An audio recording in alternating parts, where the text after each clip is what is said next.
오늘은 7교회 중에 4대 교회에게 하시는 말씀인데요, 요한계시록 3장 1절부터 6절 한 절씩 교독하겠습니다. 네, 1절을 제가 먼저 봉독합니다. 4대 교회의 사자에게 편지하라. 하나님의 7영과 7표를 가지신 이가 이르시되 내가 내 행위를 아노니 내가 살았다 하는 이름은 가졌으나 죽은 자로다.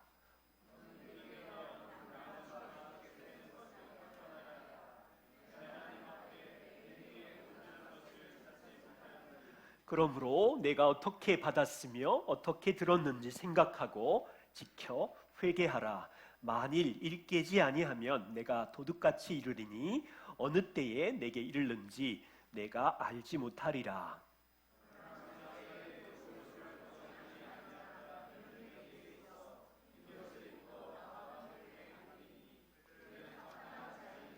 이기는 자는 이와 같이 흰옷을 입을 것이요 내가 그 이름을 생명책에서 결코 지우지 아니하고 그 이름을 내 아버지 앞과 그의 천사들 앞에서 시인하리라. 귀 있는 자는 성령이 교회들에게 하시는 말씀을 들을지어다. 아멘. 성령께서 말씀해 주시기를 먼저 기도하겠습니다. 하나님, 이 땅에 주님의 교회를 세워주셔서 감사합니다. 2000년 전 주께서 머리가 되신 아시아의 7교회를 통해서 말씀을 듣게 하시니 감사드립니다. 오늘 4대 교회에게 하신 말씀을 들을 때에 성령 하나님 각 사람 마음에 말씀하여 주십시오. 이 말씀 위에 깨어 일어나 주님을 사랑하며 살아가는 저희의 성도의 삶, 주의 자녀의 인생길이 되도록 은혜를 베풀어 주시옵소서. 예수님 이름으로 기도드립니다. 아멘. 여러분, 철학자 니체를 아시나요? 허무주의, 또 실존주의. 그의 유명한 말 중에 저는 한 문장 기억해요. 신은 죽었다. 그는 무신론자였고 또 세상의 무신론자들이 이 단어를 좋아했지요. 니체 연구가들은 니체가 한 이 말을 본인이 신이 없다라고 확신했기 때문에 한 말이 아니라 니체가 살았던 그 시대의 교회를 보니까 하나님이 죽어 있다는 결론을 내렸다는 설명이래요.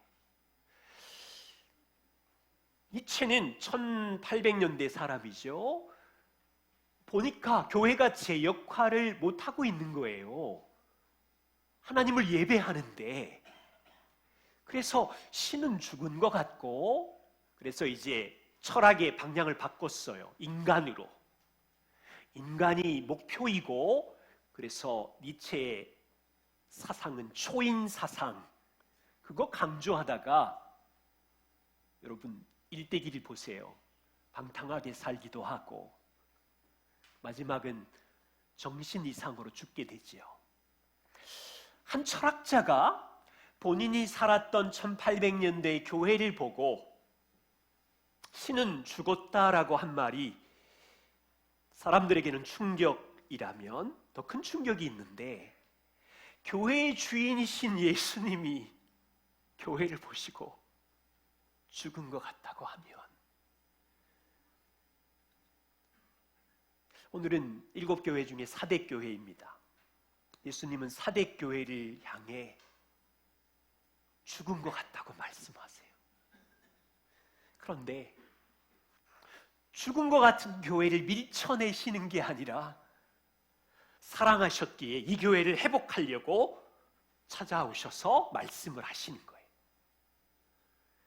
한 서너 가지 살펴보는데요, 4대 교회가 있었던 4대 도시, 그리고 그 교회에 나타나신 예수님의 모습은 무엇인지, 예수님은 이 교회를 향하여 무슨 책망을 하셨으며 또 사랑에 담긴 명령은 무엇이며 그들을 일으켜 세우려고 하는 약속은 무엇인지 확인해 보려고 합니다. 먼저 첫 번째입니다. 4대 도시는요, 두아디라 교회에서 남쪽으로 한 50km 정도 떨어진 도시에 있어요. 사실은 고대의 리디아라고 하는 그 고대 왕국의 수도였고, 그 수도들은 대체로 외적들이 쳐들어오지 못하게 하려고 요새에다 짓잖아요. 이 사대는 460m 절벽 위에 있는, 아무도 기어 올라갈 수 없는 난공불락의 요새 도시였어요. 그리고 고대 사회에서 사대는 아주 부유하기로 소문난 도시였어요. 그 이유는 강에서 내려오는 것에서 금들이 채취됐어요. 그래서 이 도시는 금화를 만들고 은화를 최초로 제조한 도시였고, 아주 고급스러운 양모 산업이 발전해서 부를 끌고 모은 고대 도시 중에 하나였어요. 오늘날 돈을 긁어 모으는 배터리랄지 반도체 생산 같은 도시랄지, 이 부자 도시에 복음을 들은 사대교회 작은 공동체가 있었어요. 소아시아 7교회를 쓴 그 이슬람 전문가이기도 한 정치학 박사 같으신데, 김주찬이라는 분은 이렇게 말합니다. 사대교회는 금화가 풍부한 무역도시였다.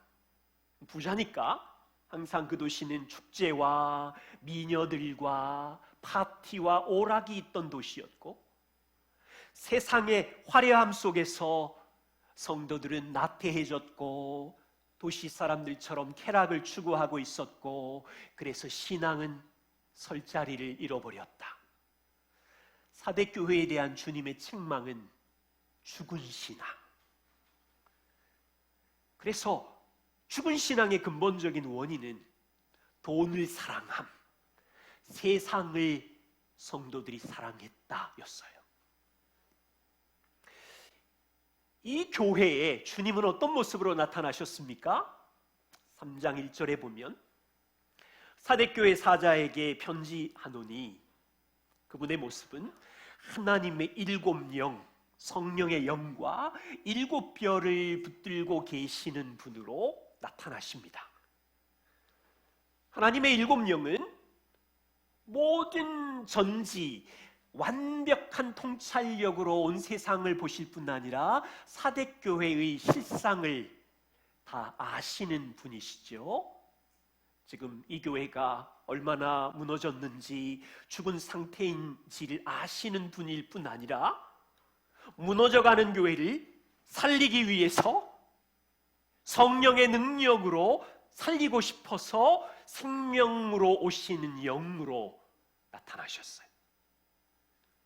또한 7별을 가진 이 7별은 교회라 그랬죠. 주님은 여전히 사대교회를 손에 붙잡고 있어요.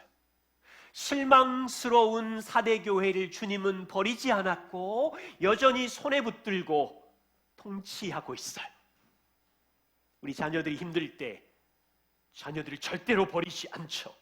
부모의 손에 붙들고 있는 것처럼. 예수님의 책망은 무엇인가요? 3장 1절에 보시면 교회의 머리이신 주님이 내가 너희의 행위를 아노니 너희가 살았다 하는 이름은 가졌지만 지금 죽은 자와 같구나. 아주 무서운 책망이에요.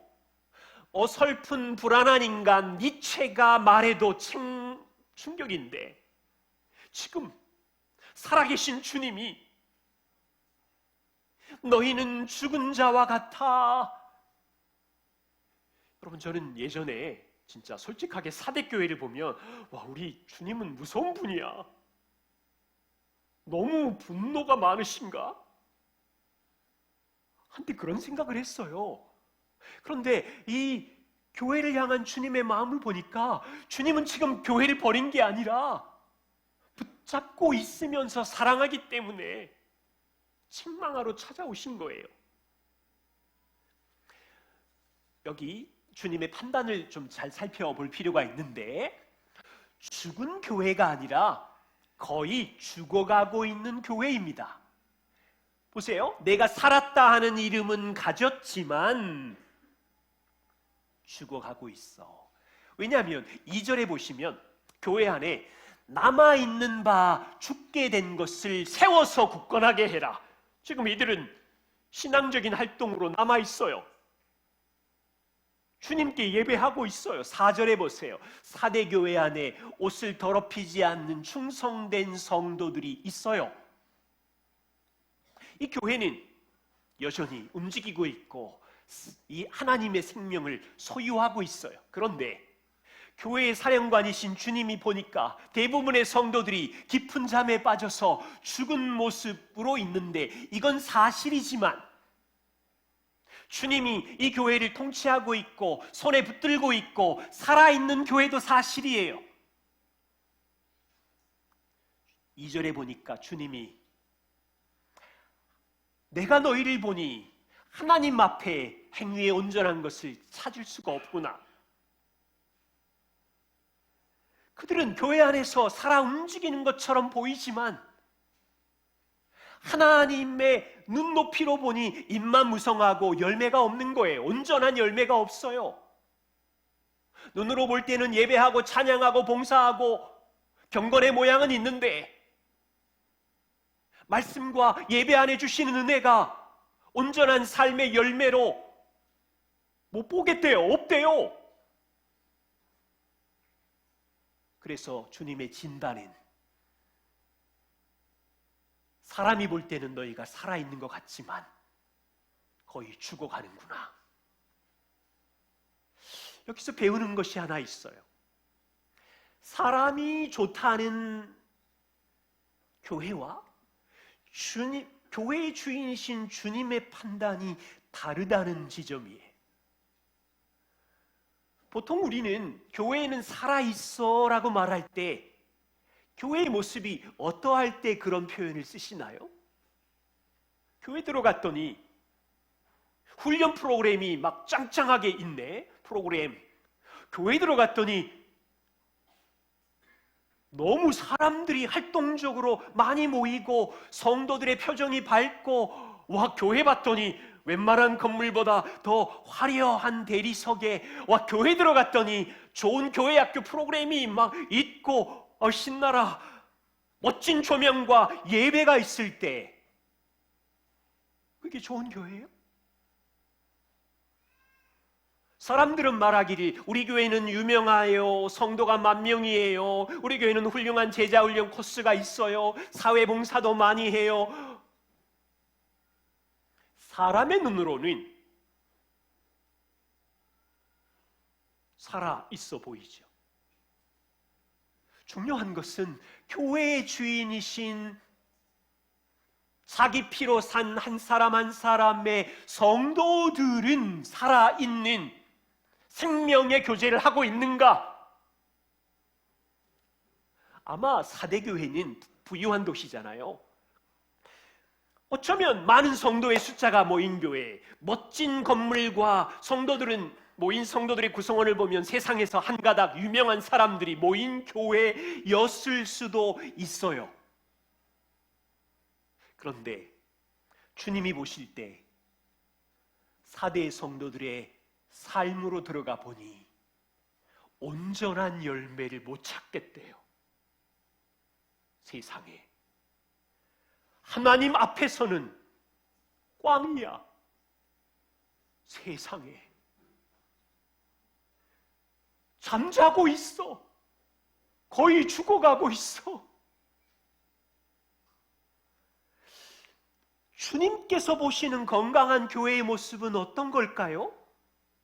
사대교회에서 주님이 발견하고 싶은 온전한 믿음의 열매는 무엇일까요? 성경 전체에서 찾지 맙시다. 그냥 앞에 여러 개 교회가 나왔잖아요. 주님은 에베소 교회를 칭찬하셨는데 그들이 주의 이름을 위하여 진리를 지키고 부지런하게 진리를 위해서 싸우고 세상과 타협하지 않는 거였죠. 근데 사대교회는 그런 게 없어요. 진리를 위하여 싸우지 않아요. 대충 세상의 가치와 타협해서 살았나 봐요. 서모나 교회 기억하시지요? 그들은 로마 제국의 고난과 환난 앞에서 믿음을 내놓지 않았고 나의 주 하나님을 의지하고 붙들고 살았었지요. 그런데 아마 사대교회는 고난과 환난 속에서가 아니라 풍요롭고 돈을 사랑하면서 대충의 신앙으로 살았나 봐요. 두아디라 교회, 그들은 성도들끼리 서로 사랑하고 뜨겁게 격려하고 서로 섬기고 돌봤는데 아마 사대교회는 나는 그냥 부유해, 형통해, 힘들어하는 사람 있어도 내버려두고 적당한 신앙으로 있었나 봐요. 그들은 예수 그리스도의 복음을 붙든 것이 아니라 주님이 보실 때 온전하지 않아요. 세상을 닮았어요. 세상의 문화에 세속화되고 있어요. 이름만 그리스도인이라고 적혀있지 잠자고 있었어요. 저와 우리는요, 이 땅에 있는 동안 어떤 교회가 주님이 기뻐하는 교회인지 함부로 누구도 판단할 수는 없어요. 우리는 모든 걸 다 알 수 없으니까. 그런데 주님은 불꽃 같은 눈으로 각 교회를 살피시고 각 성도를 살피시고 성도 안에 있는 겉모양으로만 판단하는 것이 아니라 마음 깊은 곳의 중심을 보고 돌보고 계신 거예요. 이 교회를 향한 사랑의 명령은 무엇일까요? 크게 한 두 가지 정도로 말씀드리면, 첫 번째는 교회야 깨어나라, 그리고 돌아와라, 회개해라. 여러분 2절에 보면 사대교회야 너는 일깨워라, 3절에 보면 만일 깨우지 아니하면, 이런 표현 나오지. 영어 성경으로는 wake up, 정신을 차리고 깨어 일어나라. 여러분 이 말은 잠에서 깨는 것만이 아니라 깨어있는 상태를 유지하라는 이야기겠죠. 우리 자녀들이 학교 가는 날인데 깊은 잠에 빠졌어요. 그럼 부모님들이 어떻게 해요? 아들 빨리 일어나! 그러고 막 흔들어서 깨우지요. 지금 주님께서 교회가 잠들어 있으니까 믿음을 지키지도 않고 죄와 싸우지도 않고 자기 힘으로 쌓은 세상의 부와 안락함에 게으름에 빠져 있는 이들을 흔들어서 깨우면서 Wake up! Wake up! 돌아와! 이 땅에서는 성공했고 살았다는 이름은 가졌어요. 박수 받으면서 인정받아요. 교회에서도 예배, 봉사 늘 섬기는 자리에 있어요. 그런데 들여다보면 월요일부터 토요일까지는 양다리 신앙처럼 살아요. 혼자 있을 때는 대충 신앙으로 타협하면서 살아요. 세상 사람과 별로 다르지 않아요. 주님은 그걸 다 아신 거예요. 지금 흔들어 깨우시는 거예요. 깨어서 내게 돌아와라, 회개해라, 하나님을 떠난 강팍한 마음에서 네가 돌이켜라. 두 번째 기억할 것은 3절이에요. 복음을 생각해라, 복음을 지켜라. 놀라운 명령인데 3절에 이렇게 말씀하세요. 사대 성도 너희가 처음에 어떻게 받았으며 어떻게 들었는지를 생각해라. 그리고 그 들었고 받았던 것을 지키고 회개해라. 자, 사대교회가 뭘 받았어요 지금? 처음에 무엇을 받았고 무엇을 들었습니까?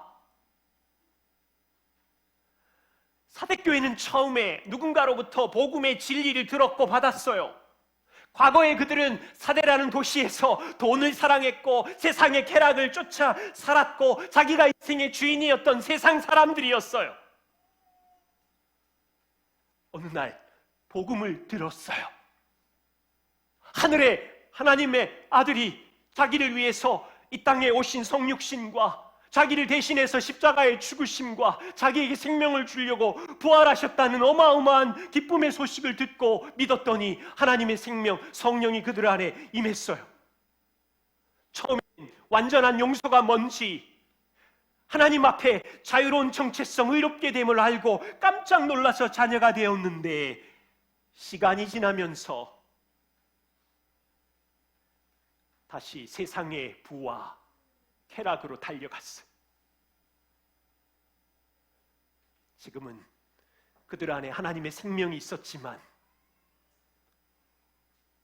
하나님과 교제하지도 않아요. 온통 관심이 세상이.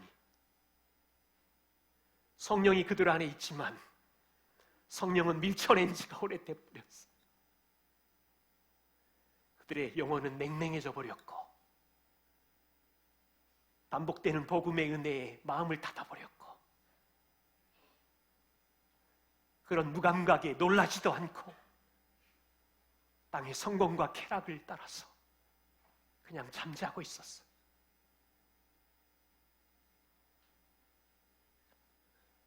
의사이신 주님이 왜 그들이 죽었는지 아셨어요. 너희가 죽어가게 된 이유는 복음을 듣고 받았지만 지금 복음을 잊어버렸다. 복음의 망각증이라는 무서운 질병이 너희를 찾아왔는데 너희가 어떻게 복음을 받았는지 들었는지 다시 생각해야 된다. 2절에 주님이 보시니 4대 성도들의 행위가 온전한 것을 찾지 못하셨지요. 너희에게 행함의 열매가 없었던 것은 단지 겉으로 드러난 행위의 문제가 아니라 주님은 너희의 마음의 문제다. 이걸 정확히 집어내신 거예요. 너희 마음이 복음을 망각했기 때문에 행위가 밖으로 나오는 삶에 온전하지 못한 거다. 땅에서 무서운 질병은 암이죠. 저희 처제도 주님께 갔지만 백혈병 무서워요. 그런 육체적인 치명적인 병이 있습니다만 성도들에게 가장 무서운 질병은 복음 망각증. 가장 좋은 영광스러운 능력의 복음을 잊어버리고 사는 거예요, 성도들이. 보세요. 복음 망각증이 찾아오면 월요일부터 토요일까지 복음을 기억하지 않으면 마음은 세상으로 달려가지. 자기 행위로 달려가지. 내 안에 계신 성령님과의 교제, 친밀한 교제는 냉랭해지죠. 월요일부터 토요일까지 땅의 성공과 돈을 쫓아가겠죠. 세상과는 친밀한 관계를 계속 맺겠죠. 복음이 망각해지면 그리스도가 하신 십자가의 용서에는 감격이 없겠지요. 하나님의 자녀라는 영광스러운 높은 정체성은 잊어버리겠지요. 나는 이사야, 나는 CEO야, 나는 부장이야가 더 좋아. 그렇죠? 기쁨이 사라져요. 복음을 잊어버리면 내가 쌓은 행위만 자랑해요.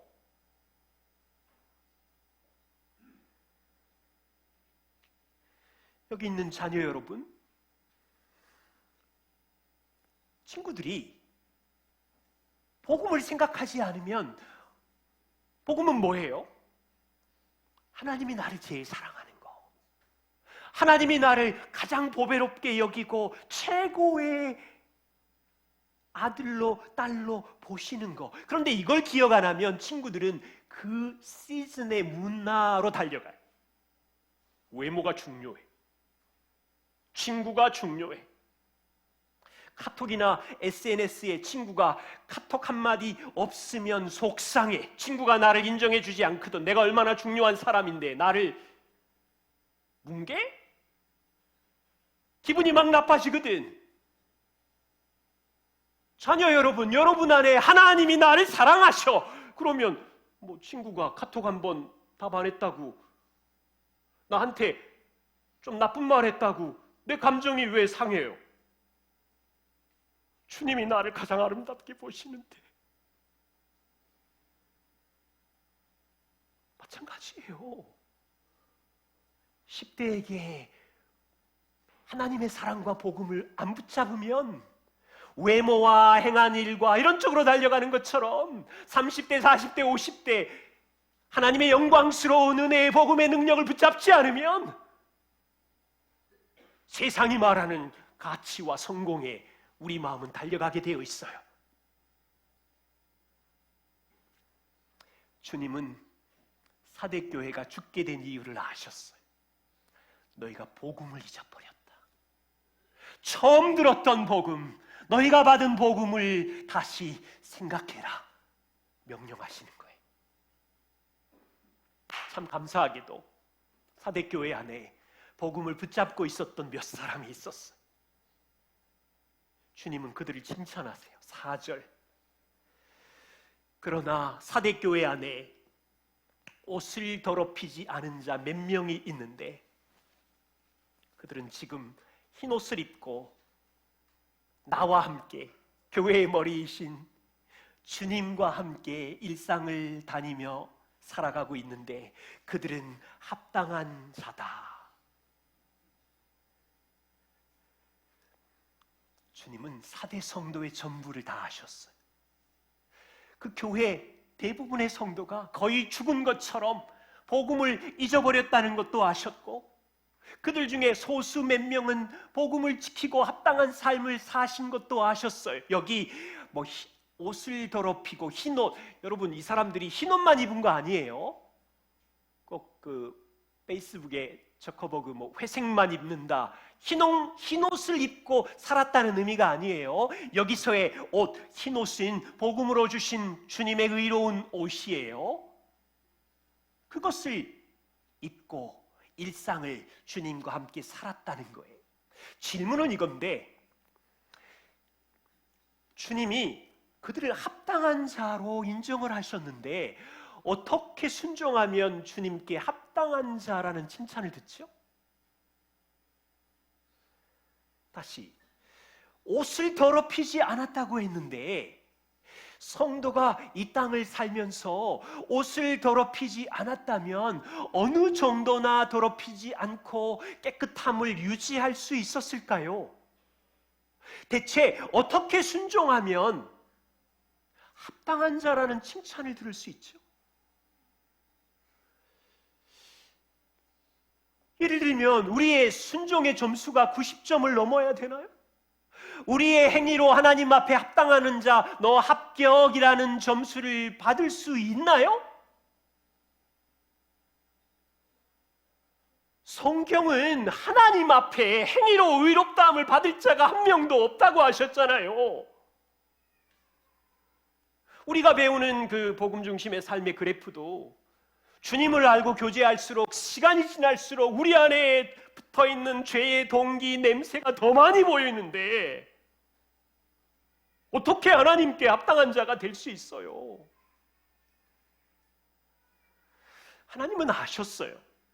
인류 역사에 아브라함도 연약하고 다윗도 죄인이고 한국에 가장 존경할 만한 한경직 목사도 누구도 자신의 행위로 하나님 앞에 의롭다함을 얻을 자가 한 명도 없음을 아셨잖아요. 바울도 이것을 알았기 때문에 인생의 마지막 날 빌립보 감옥에서 말하기를 곧 죽기 전에 내가 가진 의는 율법 나의 행위로 말미암는 의가 아니요 자기 의를 지금 의지하고 있지 않지요. 내가 가진 의는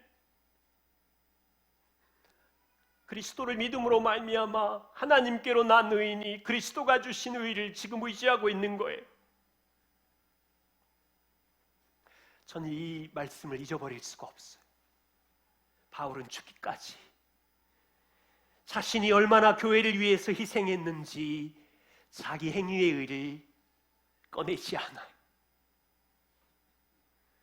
내가 얼마나 교회를 위하여 핍박받고 성도를 위하여 오래 참고 선교의 열매를 맺었는지 꺼내고 무기로 삼은 적이 한 번도 없어요. 바울은 알았어요. 그걸로 주님 앞에 설 수 없다는 것을. 바울은 마지막까지 그리스도의 완전한 순종의 의의 옷을 자랑하고 있어요. 다시요. 사대교회에 있는 이 흰옷을 더럽히지 않는 자는 대체 누구일까요? 어떻게 살았을까요? 계시록 7장 14절에 설명이 나와요. 큰 환난에서 나오는 자들인데, 미래의 하나님 앞에서의 장면인데, 큰 환난은 세상의 환난이죠. 세상의 환난에서 나오는 자들인데 그들은 땅에 있을 때 어린 양의 피에 그 옷을 씻어 희게 하였느니라. 전 여기서 답을 얻었어요. 그들은 땅의 인생의 환난에서 죄를 짓지 않은 자가 아니었어요. 가정에서, 교회에서, 직장에서 죄를 지었던 자였는데, 그러나 그들은 날마다 어린 양 예수 보혈의 피로 그 죄를 씻었던 자들이었어요. 복음을 기억한 자들이었어요. 그들은 우리처럼 땅에서 다니다가 쓰러지고 입이 험해지고 발이 험해지면, 더러워지면 다시 주의 보혈의 피를 의지하고 회개하고, 주님, 더러운 발 이상한 데 갔어요. 용서해 주세요. 주님이 더러운 일, 또 죄를 지었어요. 어린 양의 피로 씻고, 무슨 말이에요? 다시 복음의 능력의 은혜를 기억하고, 주님, 나 같은 죄인을 그런데도 용서하셨군요. 용납하셨군요. 나는 여전히 자녀군요. 의로워졌군요. 그 다음날 주님의 의로운 옷을 다시 입고,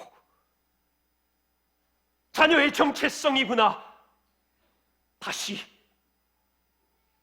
내 안에 계신 주님, 그와 함께 인생을 걷고, 이거를 반복했던 자였어요. 그리고 조금씩 거룩해진 자들이었어요. 보세요.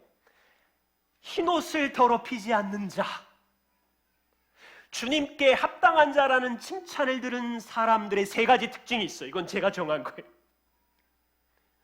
그들은 순종의 점수가 높은 자들이 아니야.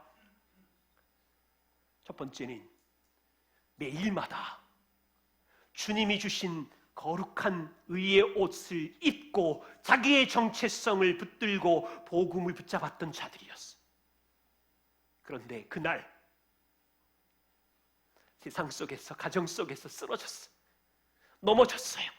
그러면 다시 왕 앞에 회개하고, 다시 어린 양의 피로 그 죄를 씻고,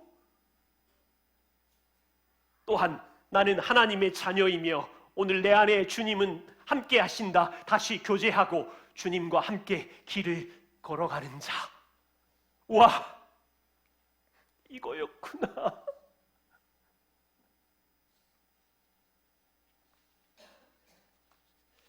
스펄전 목사님은 이렇게 이야기했어요.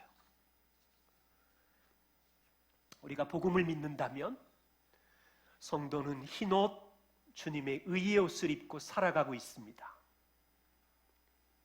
우리가 하나님의 자녀들이라는 것이 확실하다면 우리의 옷에 얼룩이 묻지 않도록 주의하여야 합니다. 왜냐하면 이 세상의 흙탕 자국 하나하나가 소리치며 너 하나님 자녀가 아닌 모양이구나 송사하기 때문입니다. 그러나 자신이 하나님 가까이 살며 주께로 받은 그 옷을 세상의 얼룩이 묻지 않도록 거룩을 향한 거죠. 지키는 자는 그의 양자됨이 확실함을 매일 알게 될 것이고 다시 흰옷을 입고 다닐 것입니다. 주님은 사대교회 성도들에게 이렇게 경고해요. 3절, 만일 너희가 깨어 일어나지 않으면 내가 도둑같이 찾아갈 거다. 너희가 예상치 못하는 어느 때인지 모르지만 내가 찾아가면 너 혼날 줄 알아라. 해초리 들고 찾아간다. 복음을 다시 붙잡지 않으면 내가 도둑같이 이르러서 너희를 해초리로 심판할 거다. 각오해라. 죽어가는 교회를 향해서 사랑의 책망을 하시는 거예요. 네 번째, 예수님의 약속입니다. 죽어가는 교회에게 주님은 놀라운 약속을 하시는데 5절과 6절이에요. 같이 한번 읽어볼까요? 5절, 6절 함께 읽겠습니다. 이기는 자는 이와 같이 흰옷을 입을 것이요 그 이름을 생명책에서 결코 지우지 아니하고 그 이름을 내 아버지 앞과 그의 천사들 앞에서 시인하리라. 귀 있는 자는 성령이 교회들에게 하시는 말씀을 들을지어다. 이것은 보세요. 이기는 자는 미래에 하나님 앞에서 흰옷, 의의 옷을 입는데요. 그들은 이 땅에서 흰옷을 입고 살았었고 미래에 흰옷을 입는다. 이거는 무슨 말일까요? 여러분, 요한계시록 7장을 좀 들여다보셔야 되는데 거기는 구원받은 자들이 흰옷을 입고 14만 4천 명이 하나님의 보좌 앞에 서서 막 찬양하고 있거든요. 그때 하나님의 보좌 앞에 있던 장로가 이 환상을 보는 요한에게 물어요. 요한아, 저기 흰옷을 입고 하나님 구원받아서 찬양하는 흰옷 입은 자가 누구냐? 그 사람들은 대체 어디서 왔느냐? 요한에게 묻자 요한이 모르는 거예요. 그래서 내 주여 당신이 아시지 않습니까? 라고 하자 하늘 보좌에 있는 장로가 요한에게 우리에게 말하기를 그들이 누구냐면 저 땅에 있을 때 큰 환난 속에 있었던 자들인데 지금 거기서 나온 자들이다. 그들은 어린 양의 피에 옷을 씻어서 희게 하였느니라. 그들이 어디서 나왔어요? 땅에서 인생의 환난, 정치적인 환난, 재정적인 고통, 거기 있다가 온 자들이에요. 죄로 인하여 고생했던 자들이에요. 그들이 인생의 환난을 마치고 구원을 받아서 이제 하나님 앞에 흰옷을 입고 하나님께 찬양하는 거예요. 자, 그럼 정리가 되죠. 땅에서 우리는 믿음으로 그리스도의 의의 옷을 입고 살아요. 믿음으로. 그런데 또 죄로 쓰러지겠죠. 날마다 죄를 짓고, 그런데 그리스도의 의도 복음으로 주신 거지만 죄를 지으면 또 믿음으로 그리스도의 십자가의 용서를 붙들고 다시 일어나고, 또 믿음으로 내가 하나님의 자녀라는 정체성이구나, 세상의 어떤 박사학위, 세상의 어떤 백층의 성공보다 이게 더 크구나, 믿음으로 붙들고 땅에서 살았던 자였어요. 그런데 이제 구원자 영광의 하나님 앞에 서니까 실제로 하나님이 입혀주신 흰옷, 이기는 자에게 실제로 그냥 흰옷이 아니라 너 의로워, 너 영원히 의로우신 하나님하고 같이 영원히 살자꾸나, 이런 의미예요. 자, 이게 진짜 우리에게 믿어진다면,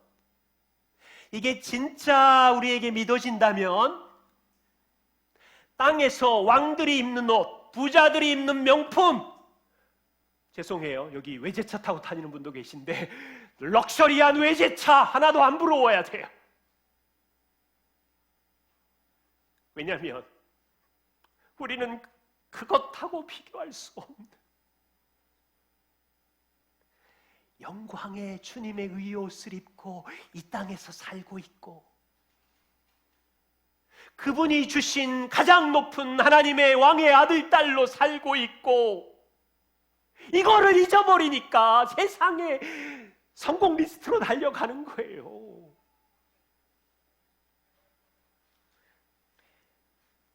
여기서는 복음이 주신 옷과 정체성을 입고 살아가지만 미래의 주님 앞에 섰을 때는 진짜 의로우신 하나님이 품에 안아주시는 영원한 삶을 주신다고요. 자녀들은 이거 이상한 지어낸 소설, 영화 같은 이야기를 저렇게도 침튀기면서 하시네. 그렇게 생각할 수 있어요. 그만큼 상상할 수도 없는 약속. 근데 누가 한 약속이냐면 지나가는 개가 한 약속이 아니라 교회의 머리이고 우주의 창조자인 왕이신 분이 한 번도 변하지 않는 말씀의 주권자께서 이 말씀을 하셨다고요. 뒤에 말도 다 똑같은 말이. 이기는 자에게 그 이름을 생명책에서 지우지 않을 것이고 하나님 아버지 앞과 천사들 앞에서 너희들의 이름을 내가 인정 시인할 것이고, 다 동일한 약속이에요.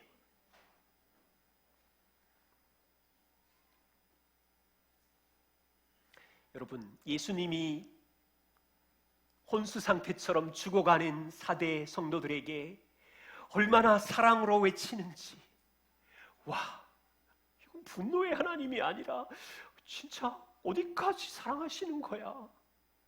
절대로 버리시지 않구나. 주님의 손에 꼭 붙잡고 양육하시고 사랑한다고 책망하시고 완전히 놀라운 약속들을 쏟아내고 계시네. 제가 이 말씀을 묵상하다가 한때 세상은 두 부류의 사람이 있다고 생각했어요. 한 부류는 복음을 거역하고 주님을 믿지 않고 평생 자기가 주인 되어서 사는 사람들, 자기 행위와 노력으로 살아가는 세상 사람들, 이 땅에서 성공의 탑을 쌓다가 결국 먼지가 되고 죽음을 두려워하다가 하나님 앞에서 심판받을 사람들. 그리고 또 한 부류가 있다고 생각했어요.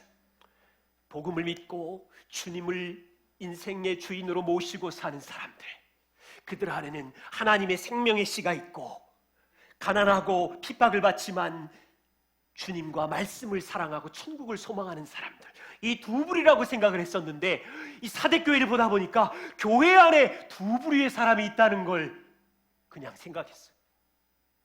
한 부류는 성도라는 이름은 가졌는데 세상과 별로 다르지 않는 생활을 하는 사람들, 분명히 복음은 믿었고 그리스도의 몸에 붙어있는 지체는 맞는데 머리이신 그리스도로부터 사랑과 은혜를 공급받고 있고 성령이 있는 건 맞는데 그들의 이름은 살아있는 게 맞는데 복음을 잃어버린 사람,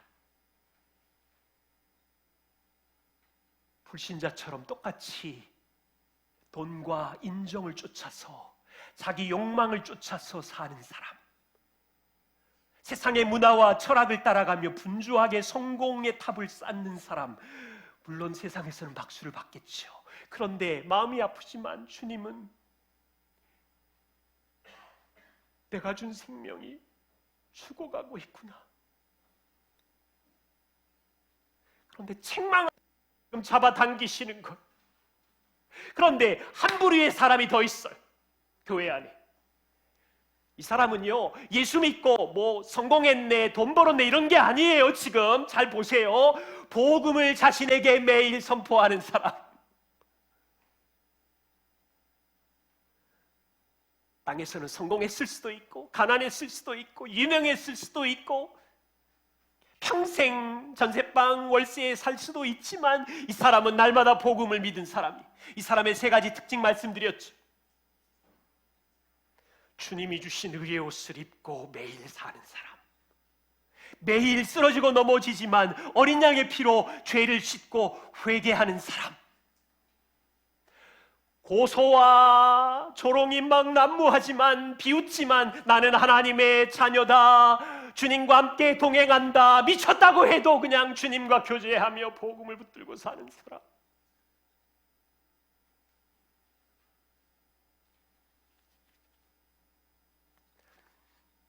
사대교회를 묵상할수록 오늘 우리 시대 교회랑 너무 비슷해요. 지금 세상은 물질적인 풍요 속에 살고 있고요. 예수 믿는다고 세상이 우리를 감옥에 가두거나 박해도 없고요. 대한민국 너무 풍성하고 잘 살고요. 문화적 유혹이 크고요. 교회와 성도는 타협하면서 살고요. 교회 강단마다 복음의 진리는 잘 안 들리고요. 성도들 안에 날마다 복음을 붙들고 사는 건 이상하다고 생각하고요.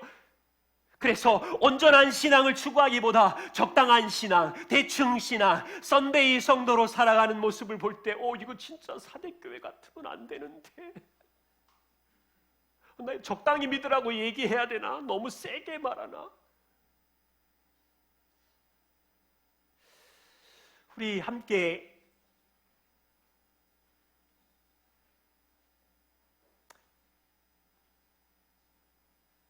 단어가 이상해. 진짜 성도, 다 진짜 성도잖아.